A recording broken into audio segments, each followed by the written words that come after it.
Assalamualaikum warahmatullahi wabarakatuh. Waalaikumsalam warahmatullahi wabarakatuh. Gimana kabarnya anak-anak semua? Baik, Bu. Untuk sebelum memulai pembelajaran, Ibu minta kepada ketua kelas untuk membacakan doa terlebih dahulu. Ibu persilakan kepada ketua kelas.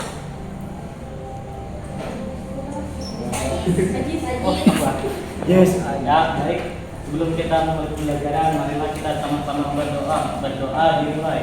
Bismillahirrahmanirrahim. Raditu billahi rabba wa bil islami dina wa bi Muhammadin nabiyya wa rasula. Rabbi zidni ilma warzuqni fahma. Amin. Baik, hari ini kita akan mempelajari materi mengenai adab sholat dan berzikir. Jadi sebelum memulai pemaparan materi dari Ibu akan menjelaskan tujuan pembelajaran hari ini. Yang pertama, menghayati adab sholat dan zikir. Yang kedua, terbiasa menerapkan adab sholat dan zikir. Ketiga, memahami adab sholat dan zikir. Dan yang keempat, menyimulasikan adab sholat dan zikir. Jadi sebelum pemaparan materi dari Ibu minta kepada semua anak-anak Ibu untuk mendengarkan pemaparan dari Ibu. Jadi setelah dari pemaparan materi ini, kita akan bermain game, yaitu dengan game yang disebut yaitu fortune number. Jadi di dalam sticky note ini ada beberapa pertanyaan dan pernyataan yang kalian akan jawab.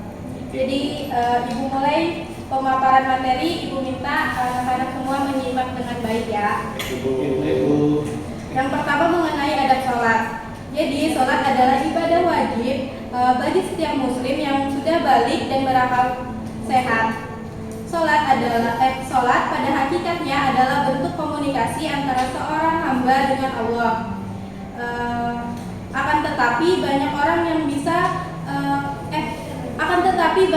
yang kurang bisa menikmati ibadah sholat. Kenapa? Karena ia tuh menganggap bahwa sholat itu hanyalah rutinitas belaka. Jadi kita perlu mengetahui apa saja sih adab-adab sholat itu. Yang pertama, khusyuk.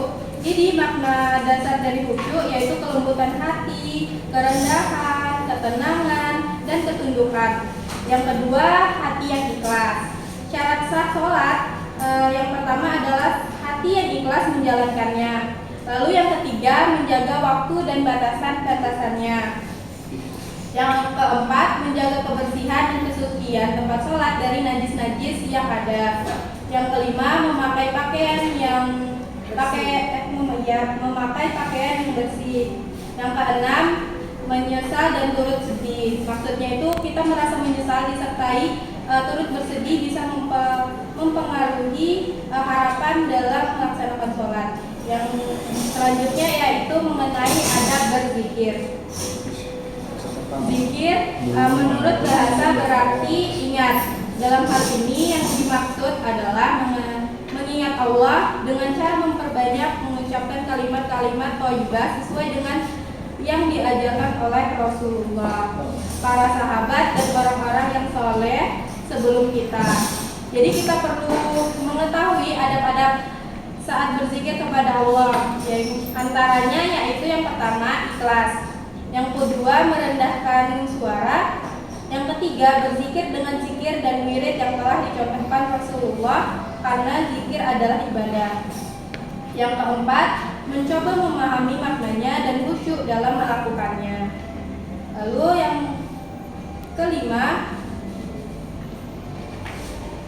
duduk di suatu tempat atau ruangan yang suci seperti duduk dalam sholat juga dianjurkan. Dan yang terakhir, mewangikan pakaian dan tempat dengan minyak wangi, pakaian yang bersih dan halal.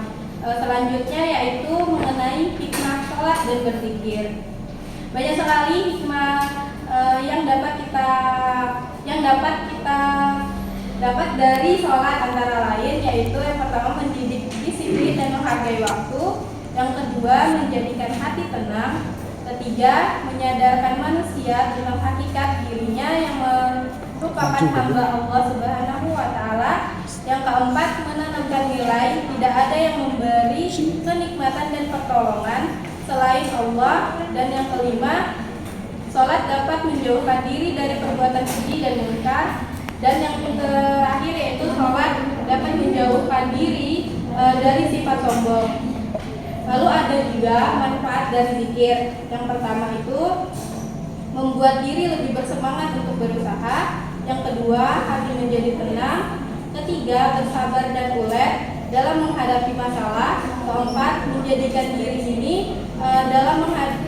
menjadikan dirinya semakin dekat dengan Sang Pencipta. Dan yang terakhir yaitu menjadikan diri kita sebagai orang yang rendah hati dan tidak sombong.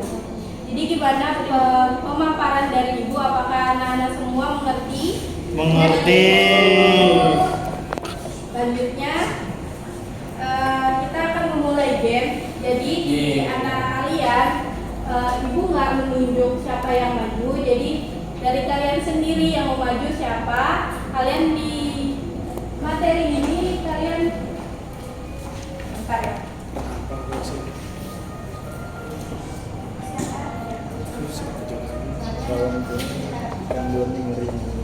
Rijo, Cok.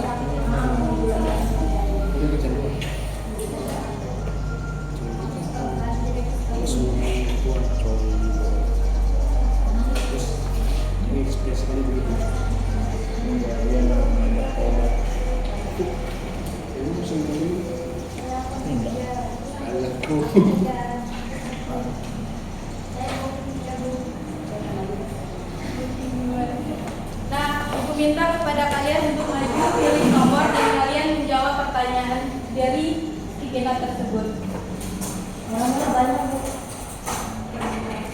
Dari kalian yang mau maju siapa? Nomor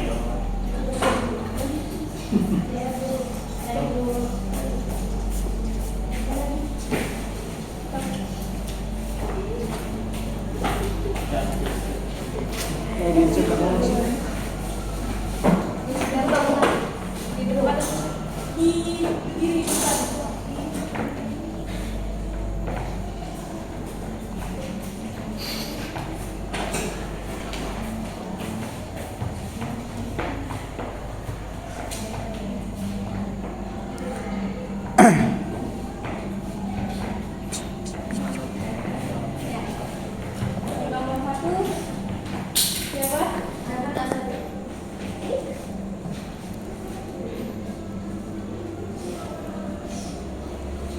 Oke, jadi nomor 1 pertanyaannya itu dengan berzikir maka hati kita bisa menjadi tenang dulu.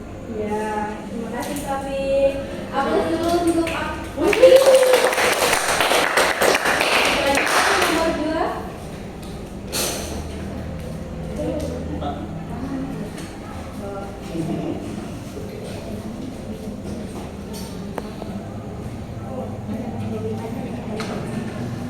Apa saja adab-adab zikir yang perlu diamalkan dalam melaksanakan sholat? Yang pertama yaitu ikhlas, yang kedua merendahkan suara, yang ketiga yaitu duduk di suatu tempat di ruangan bersuci.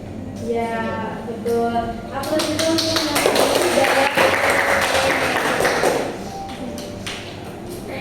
lalu nomor 3. Baik, nomor 3, apakah yang dimaksud dengan sholat khusyuk?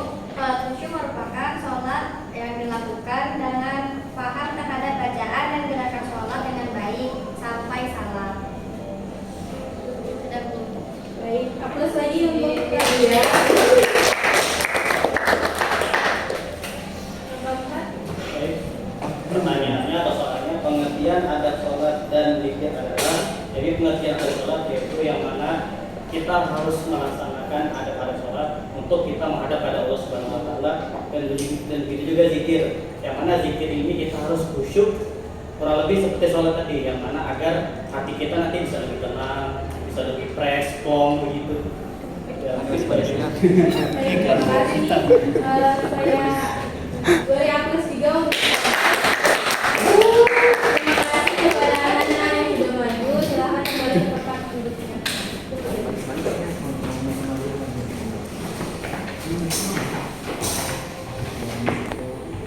Lalu yang terakhir kita akan refleksi. Jadi kepada anak-anak semua yang